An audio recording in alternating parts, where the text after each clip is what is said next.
Selamat datang di channel Simar Imam. Sembari mendengarkan tinggalkan like dan komentarnya bosku. Jangan lupa pasang headset kalian. Siapkan kopi dan camilan. Lupakan pahitnya kehidupan. Mari kita dengarkan sambil rebahan. Bab 315. Saya dapat memberitahu. Meskipun Cui Bebe tidak suka bekerja di sini. Namun, dia seharusnya melakukan pekerjaan rumah yang cukup untuk mengatasi apa yang disebut krisis saat ini. Dia membawa ransel kecil dan memegang panduan di tangannya meskipun dia mencoba yang terbaik untuk menutupinya, dia masih ditangkap oleh Ye Tianzong. Itu adalah kursus manajemen restoran hotpot. Dia pasti tidak ingin bertahan di industri ini. Dia terutama khawatir dia akan membuat kesalahan hari ini, jadi dia menebusnya terlebih dahulu. Dari sudut pandang Ye Tianzong, dia punya bakat dan tahu cara bekerja keras. Saya tidak akan pernah menilai seorang pahlawan berdasarkan usianya. Melihat dia memiliki sikap belajar sekarang, Ye Tianzong berpikir dia telah membaca orang yang tepat. Gadis kecil ini layak untuk dibina. Oke, kamu luar biasa. Tapi percuma saja bicara. Kita tunggu dan lihat saja. Ye Tianzong tidak berbicara terlalu banyak omong kosong. Hanya mengangguk sedikit. Dia menarik napas dalam-dalam. Melihat sekeliling, tidak jauh dari seberang secara diagonal, terdapat cabang pertama dari grup rias kecantikan, yang juga merupakan markas masa depan. Dinamakan Chunkin Beauty, ada banyak toko di dalamnya. Ide bisnis mereka adalah menggunakan toko ini sebagai tolok ukur terlebih dahulu, dan kemudian mengambil keputusan selanjutnya setelah menarik banyak pelanggan. Pintunya sekarang ditutup karena waktunya telah diubah dari pagi ke sore sebelumnya. Tempat lain yang berseberangan secara diagonal adalah restoran Hotpot Lin Zhengsong. Sebagai industri catering, tidak realistis untuk buka di pagi hari. Namun, pintunya sekarang terbuka, dan masih ada karyawan yang berdiri di depan pintu. Orang yang bertanggung jawab membimbing adalah Sekretaris Lin Surong, yang memimpin Ye Tianzong dan Ye Tianzong untuk makan malam tadi malam. Melihat ke sana, dia masih melambai ke Ye Tianzong meskipun dia tidak menjelaskannya kemarin, jelas mereka sudah siap hari ini. Entah kekurangan tenaga atau piring, asalkan ada kebutuhan, bisa diantar kapan saja. Jelas sekali, ini diatur oleh Lin Surong. Ketika saya melihat pihak lain tadi malam, saya tahu bahwa Lin Surong bukanlah orang yang sederhana, dia ingin mereformasi model bisnis keluarga dan melepaskan diri dari kendali Guild Chaebol. Meskipun dia tidak memiliki kemampuan sekarang, tapi setidaknya memiliki pemikiran seperti ini, dia jelas bukan orang yang bertele-tele. Terlebih lagi, mengingat dibukanya restoran hotpot hari ini, Anda selalu dapat menemukan seseorang untuk membantu. Istri. Sekarang, ayo kita tabuh gong dan genderangnya dulu agar suasananya meriah. Setelah menarik semua tamu, ajak mereka makan di toko. Karena ini sudah pagi, semua orang pasti tidak nafsu makan. Saya ingat, bukankah formula Anda sebelumnya termasuk menutrisi dan menghangatkan limpa dan perut? Bagaimana menurutmu? Kata-kata Ye Tianzong sangat masuk akal. Penalaran verbal adalah tentang logika. Apalagi mengingat selera para tamu di pagi hari. Dari sudut pandang ini, sebenarnya dia lebih cocok untuk posisi manajer umum. Tetapi, sekarang dia memiliki klinik untuk dijalankan. Selain itu, alasan utama mengapa Cui Bebe ditunjuk sebagai manajer umum adalah untuk mempertimbangkan bahwa di masa depan, ayah saya akan kembali ke grup Ren dan mendapatkan kembali kendali. Ren Yurou tiba-tiba merasa seperti ada desa yang penuh dengan hal-hal cerah. Setelah Ye Tianzong menyelesaikannya, tampaknya semuanya berjalan dengan tertib. Sebesar apapun masalah yang Anda hadapi, pada akhirnya Anda akan mampu menyelesaikannya dengan sukses. Dia, ini benar-benar keberadaan seperti dewa. Oke, biarkan para karyawan membuat keributan dengan drum dan gong. Setelah menarik para tamu, saya akan mengucapkan beberapa patah kata lagi. Mudah-mudahan mereka semua bisa masuk, dan kembali lagi setelah makan hotpot hangat kami. Itu cocok. Setelah Ren Yurou mengangguk, dia mulai mengoperasikannya selangkah demi selangkah. Semua karyawan kembali ke dapur dan mengambil tempat masing-masing untuk menyiapkan hidangan. Beberapa karyawan kecil lainnya sedang menabuh gong dan genderang, bekerja keras untuk menarik perhatian para tamu. Selain itu, Ren Yurou berjalan ke tengah dan mempromosikan berbagai hal kepada semua orang. Harus katakan, suaranya bagus. Pidatonya berstandar tinggi. Bisa dikatakan penuh kasih sayang dan penuh kasih sayang. 3 kali 5 kali 2 kali, kerumunan penonton bertambah beberapa kali lipat. Setelah diperiksa lebih dekat, setidaknya ada 60 atau 70 orang. Ini di luar rencana awal. Setelah 20 menit penjelasan berbusa, debu akhirnya mengendap. Datang. Setiap orang. Selanjutnya, ayo pergi ke toko. Dapur kita sudah menyiapkan makanan. Ini bergizi dan menghangatkan. Anda tidak perlu makan terlalu banyak, tapi Anda harus makan dengan baik. Juga, karena hari ini adalah pembukaan toko kami tidak mengikuti penawaran diskon 30% seperti biasanya. Daripada mengatakan diskon 20%, seluruh toko gratis. Enak, ayo lagi. Jangan dimakan, kami akan memperbaikinya. Kata-kata ini sangat mendominasi. Penonton yang mendengar ini semua senang dan bersemangat. Mereka semua bertepuk tangan. Acungan jempol untuk Ren Yurou. Bos ini bisa melakukannya. Dia sebenarnya langsung melepaskan perintahnya. Dilihat dari dekorasi toko ini terlihat sangat bagus. Apalagi unik. Saya rasa toko ini akan menjadi populer. Panas atau tidak, kamu tetap harus masuk dan mencicipinya dulu untuk mengetahui rasanya. Iya, masuk akal. Rasanya enak, sikapnya hangat, dan bosnya baik. Aku menantikannya. Sekelompok orang berjalan menuju toko dengan suasana penuh semangat. Segera, di bawah atmosfer, toko itu langsung penuh sesak. Yu Xiaoqing dan Sue Xiaotian dan keduanya sebenarnya tidak memiliki pengalaman praktis, tetapi setelah pelatihan awal Ye Tianzong, mereka mengelolanya dengan tertib. Para tamu duduk.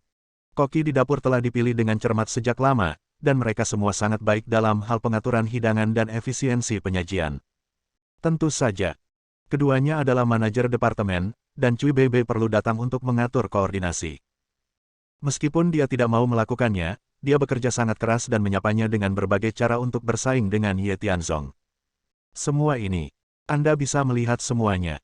Ye Tianzong dan Ren Yurou berdiri di dekatnya. Meski tempat itu penuh dengan tamu, apalagi saat mereka sedang makan dan minum, namun wajah mereka dipenuhi senyuman kepuasan. Terlihat jelas para tamu sangat puas. Wajah Ren Yurou penuh dengan senyuman, tapi wajahnya masih sedikit serius. Dia menyilangkan tangan di depan dada, menyikut Ye Tianzong di sampingnya, dan bertanya dengan suara rendah, "Tianzong, sepertinya kita melakukan pekerjaan dengan baik di membuka bisnis hari ini. Seharusnya tidak ada masalah besar.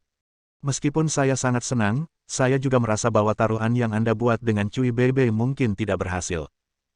Sayang, maksudmu situasinya sangat baik sekarang dan tidak akan ada keadaan darurat, jadi pertaruhan antara Cui Bebe dan aku tidak bisa dilanjutkan, kan?" Ye Tianzong memikirkannya. Namun, jangan takut dengan 10.000, takutlah pada hal yang tidak terduga. Persiapkan sejak dini dan bersiaplah. Jika bisnis dapat dibuka dengan lancar hari ini, hanya dapat dikatakan bahwa Cui Bebe dan saya tidak memiliki peluang. Tentu saja, gagasan untuk mengambil kembali grup Ren harus teguh, dan kita hanya bisa menunggu sampai nanti untuk menemukan cara menghadapinya. Ya, apakah kamu masih berharap restoran hotpot kita bisa berantakan? Kita harus tetap optimis, tapi kita juga harus berhati-hati. Kalau ada yang tidak beres dan kita tidak siap, kita akan lengah. Ini yang harus kita lakukan sebagai bos. Ini adalah sebuah tingkat pertimbangan. Kata-kata Ye Tianzong kasar tapi tidak kasar. Ren Yurou juga setuju. Sebenarnya, di matanya, tujuan membuka restoran hotpot bukan semata-mata untuk mencari uang, yang pertama adalah untuk menjunjung tinggi warisan ayahnya. Selain itu, ia juga bisa memperlakukannya sebagai karir dan berharap bisa menafkahi dirinya sendiri di masa depan. Tinggalkan pemikiran. Dan meskipun ibunya sekarang memiliki grup tata rias kecantikan, One Food Absolutely, hanya karena sifat marahnya yang biasanya berlebihan, kemungkinan besar akan menimbulkan masalah. Jadi, pembukaan restoran hotpot ini bisa menjadi pertimbangan bagi ibu saya, setidaknya saya akan memiliki tempat tinggal yang aman di kemudian hari. Oke, tidak apa-apa lagi. Saya akan membuat rencana dulu. Masih akan ada masa wabah yang tinggi dalam beberapa hari ke depan. Saya khawatir bahan yang kita siapkan tidak cukup. Jangan bujuk saya bahwa saya bisa menggunakan Lin Surong nanti. Lagi pula, kami masih harus mengikutinya ke grup Zongheng, dan setelah kami tiba di Lin Changhui dan mendiskusikannya, saya menyadari bahwa kami adalah mitra. Sebelumnya, kami harus mengandalkan diri sendiri untuk menyelesaikan masalah. Petik 2. Analisis Ren Yurou. Ye Tianzong tidak terlalu menghalangi, setelah mengangguk. Dia berjalan ke toko, di ujung koridor ada kantornya. Tapi sekarang, semuanya tampak baik-baik saja, jadi tidak perlu khawatir. Karena dia tidak bisa bekerja dengan Cui Bebe, dia harus mencari cara lain dan menemukan Ren Fengjiao. Sekarang, Saya melihat Bei sedang mengatur pasukan untuk memimpin situasi secara keseluruhan. Mungkin, setelah melakukan pekerjaan ini, dia mungkin menyukai perasaan ini. Dan selama dia puas, maka dia akan memiliki modal yang cukup untuk berkomunikasi dengan Cui Haoyang. Dia sangat santai. Akan duduk dan menikmatinya. Setelah Ye Tianzong melihatnya, dia tanpa sadar berjalan dan berencana untuk berbicara secara detail. Hanya saja aku belum punya waktu untuk mendekat. Ledakan. Suara tajam terdengar tiba-tiba. Dari dalam rumah. Di tengah aula di lantai pertama ada meja reuni besar. Di sana penuh dengan orang, lebih dari selusin orang. Ketika mereka memasuki rumah, Ye Tianzong memberikan perhatian khusus kepada mereka, sepertinya mereka semua adalah anak muda. Mereka semua berusia 20-an, yang tertua tidak lebih dari 30 tahun, pria dan wanita muda, semuanya. Namun, tidak seperti mereka yang bertato dan rambut berwarna-warni yang pernah saya lihat sebelumnya, mereka semua lembut dan sopan. Terlihat sangat masuk akal. Jika tidak, Ye Tianzong masih bertanya-tanya apakah dia tidak mendiskusikannya dengan baik dengan saudara Chong kemarin, dan dia meminta seseorang datang untuk membuat masalah. Apa yang terjadi? Dibandingkan dengan Ye Tianzong dan Ye Tianzong, Ren Fengjiao juga khawatir dengan apa yang akan terjadi hari ini. Jika tidak, dia akan tetap khawatir jika Cui Bei dibiarkan menangani masalahnya.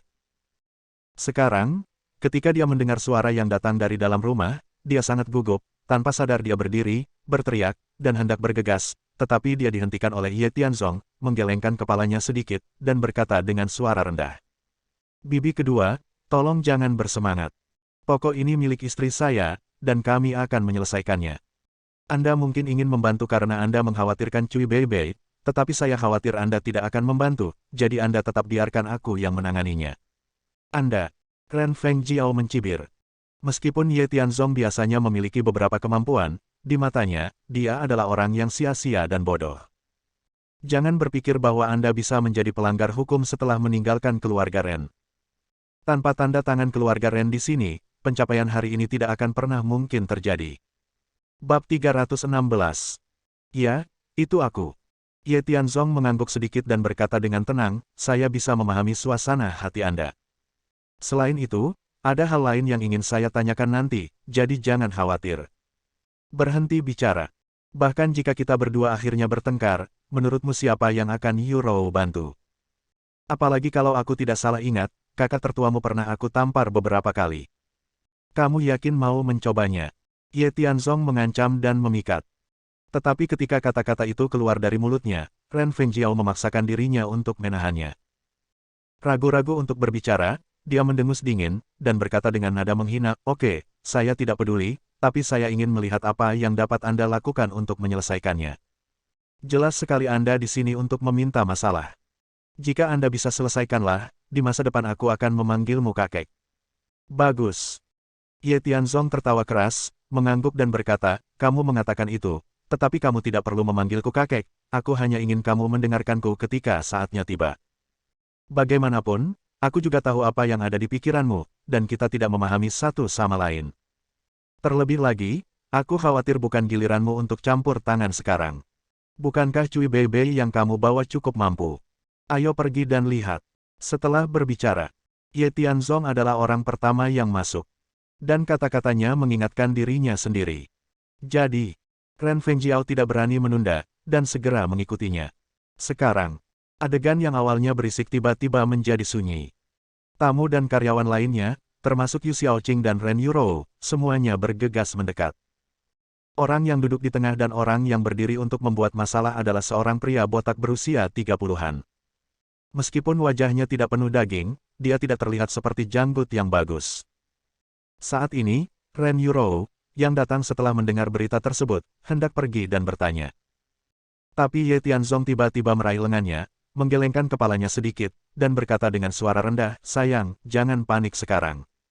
Mari kita tunggu dan lihat tentang masalah ini. Tapi, sepertinya ada masalah di sini. Hari ini adalah hari pertama kita berbisnis. Aku tidak mau. Aku tahu. Ye Tianzong mengangguk sedikit, menatap Cui Bei di sisi berlawanan, dan berkata sambil berpikir, istri saya, Anda adalah ketuanya, dan kami masih memiliki manajer umum di sini. Bukankah Cui Bei mencoba bersaing dengan saya? Saya benar-benar ingin melihat bagaimana dia berencana menghadapinya.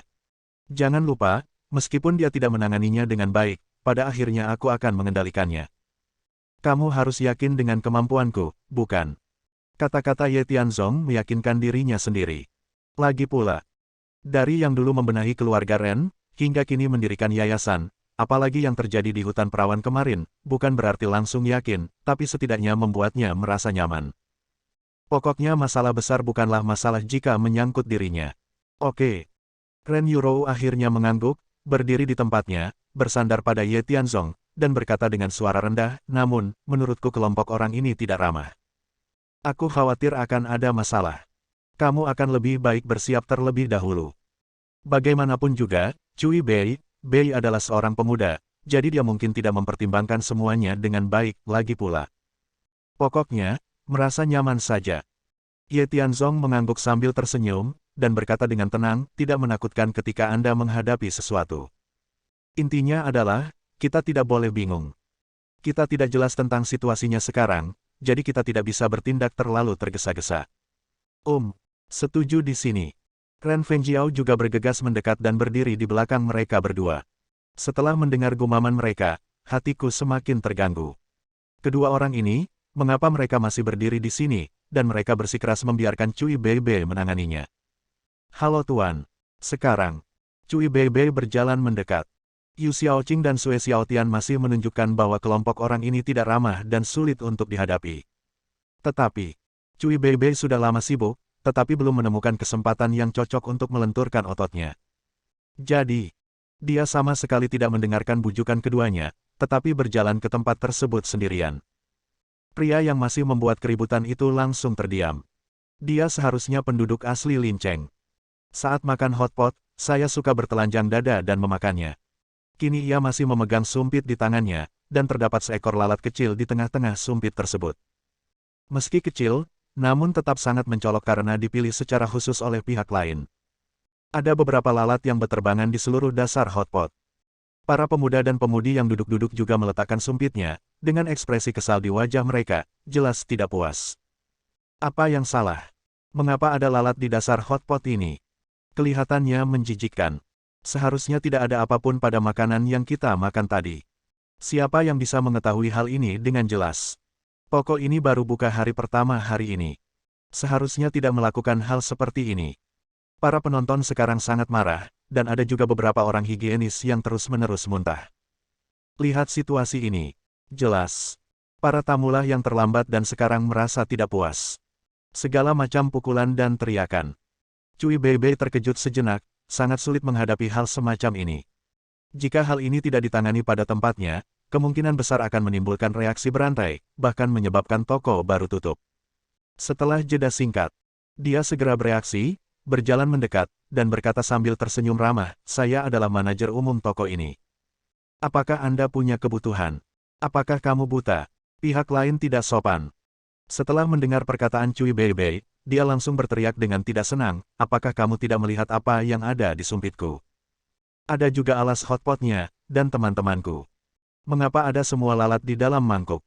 Kami baru saja bersenang-senang saat makan. Awalnya kami mengira rasanya enak, tapi siapa yang tahu kalau makanan ini termasuk dalam hidangan? Apa yang harus saya lakukan? Mustahil. Mendengar. Yu Xiaoqing, yang lebih muda dan lebih energik, segera menjawab, piring di toko kami dibersihkan dan didesinfeksi dengan ketat. Selain itu, saya memeriksanya dengan cermat sebelum dibawa keluar. Tujuan dari toko kami adalah tidak peduli apapun yang terjadi. Tidak peduli bagaimana caranya sibuknya bisnis dan berapa banyak pelanggannya, kami tidak pernah samar-samar tentang hal ini, yang berkaitan dengan keselamatan jiwa. Lalat ini bukan milik kami. Masih terlalu muda. Keadaannya seperti ini sekarang, semakin banyak Anda menjelaskan, semakin gelap jadinya. Sungguh. Setelah mendengar kata-kata Yu Xiaoqing, tamu-tamu lain mencibir, kamu bilang, tamu kita yang membawanya. Siapa yang tidak ada urusan di toko barumu untuk melakukan hal semacam ini, dan bosmu sudah mengatakan sebelumnya bahwa pesanan hari ini gratis. Oleh karena itu, tidak ada alasan untuk ingin makan makanan bawang. Kamu mengabaikan tanggung jawabmu. Menurutku sikap pelayanannya bagus, tapi aku tidak menyangka akan mengatakan hal seperti itu. Jika kita tidak memberikan penjelasan yang masuk akal atas kejadian hari ini, kita tidak akan pernah makan di sini lagi. Ya, bukan hanya kami tidak datang untuk makan, tapi kami juga akan memboikot mereka dan mencegah pelanggan lain datang. Sebaiknya laporkan ke Departemen Industri dan Komersial serta Departemen Kesehatan. Tiba-tiba masa menjadi marah. Awalnya, sebelum Yu Xiaoqing dapat berbicara, masih ada ruang untuk penebusan. Namun, penjelasan dirinya barusan menjadi seperti bom, menyebabkan seluruh adegan meledak. Segala macam pengaduan disampaikan secara terus-menerus, bahkan hingga ke tingkat pelaporan. Setelah melihat ini, Ye Tianzong mengamatinya dengan cermat. Dipimpin oleh pria ini, yang lain sangat puas dengan sikap para tamu. Tujuannya tidak lain adalah untuk merusak reputasi toko ini.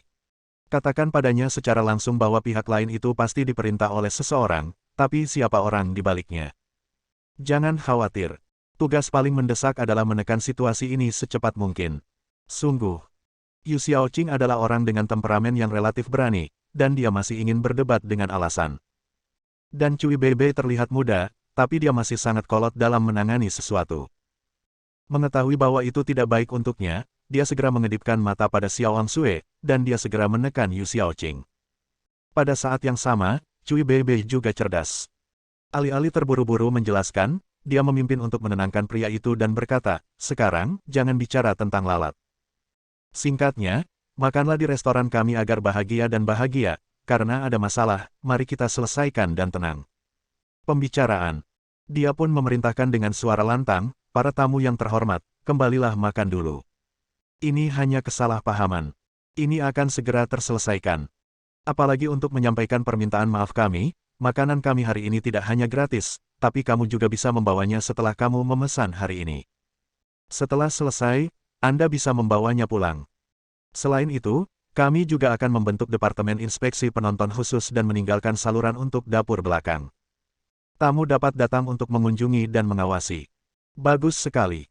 Ye Tianzong merasa puas. Pertama, stabilkan tamu yang merepotkan itu. Kemudian mengusir tamu-tamu yang lain, sehingga hal-hal besar dan kecil menjadi berkurang. Bukan tujuannya untuk mengejar tanggung jawab, asalkan masalah bisa diredakan, ini yang terpenting dalam bisnis.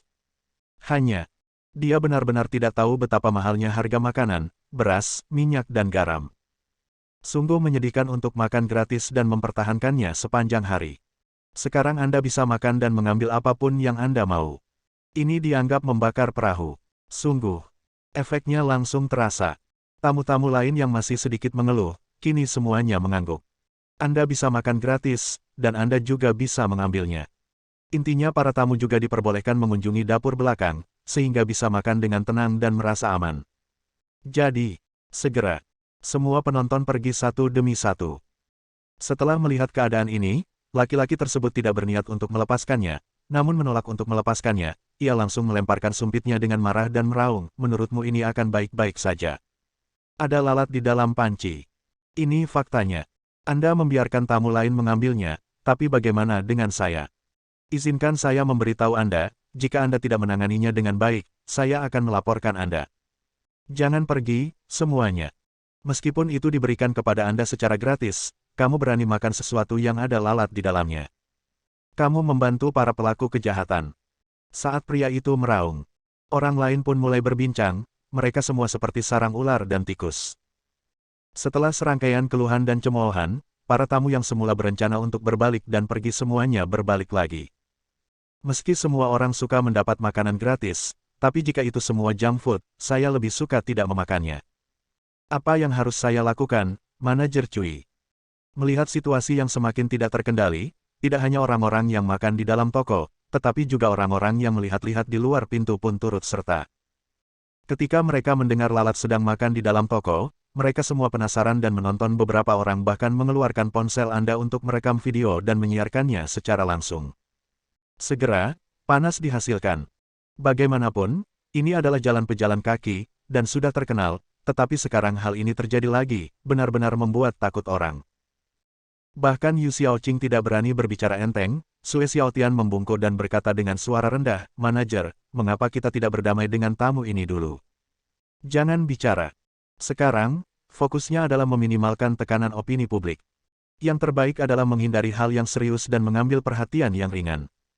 Bersambung.